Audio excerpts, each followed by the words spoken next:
નમસ્તે, જય અંબે.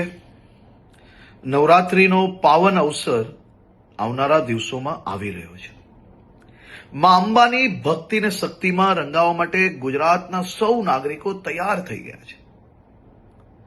નવરાત્રીના આ પાવન અવસરે સૌ ખેલૈયાઓ દિલ મૂકીને માં અંબાની ભક્તિ ને શક્તિમાં રંગાઈ શકે, ગરબે ઘૂમી શકે તે માટે ગુજરાતના મુખ્યમંત્રી શ્રી ભૂપેન્દ્રભાઈ પટેલના માર્ગદર્શનમાં ગુજરાત સરકારે છેલ્લા અનેક વર્ષોથી નવરાત્રી મોડે સુધી રમી શકે, સાથે સાથે મોડી રાત સુધી નાના નાના વેપારીઓ, ફેરિયાઓ અને જે લોકો દરરોજ આ કામ કરીને એમનું પરિવાર ચલાવે છે, તેમનો ધંધો રોજગાર ચાલી શકે તેની બી ચિંતા કરવામાં આવતી હોય છે.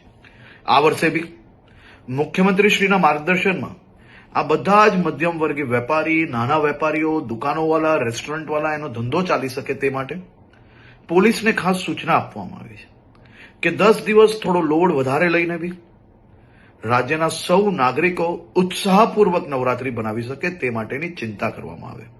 સાથે સાથે સૌ ખેલૈયાઓ અને આયોજકોને બી વિનંતી છે કે આપણું મ્યુઝિક, ડીજે, બેન્ડ આ બધું આપણા જ આજુબાજુમાં રહેતા લોકો, અગર હોસ્પિટલની બાજુમાં આયોજન કરતા હો તો ત્યાં આ બધી જ જગ્યાઓ પર લોકો બીજા જે ત્યાં રહે છે તે હેરાન ના થાય તેની બી જવાબદારી આપણી છે.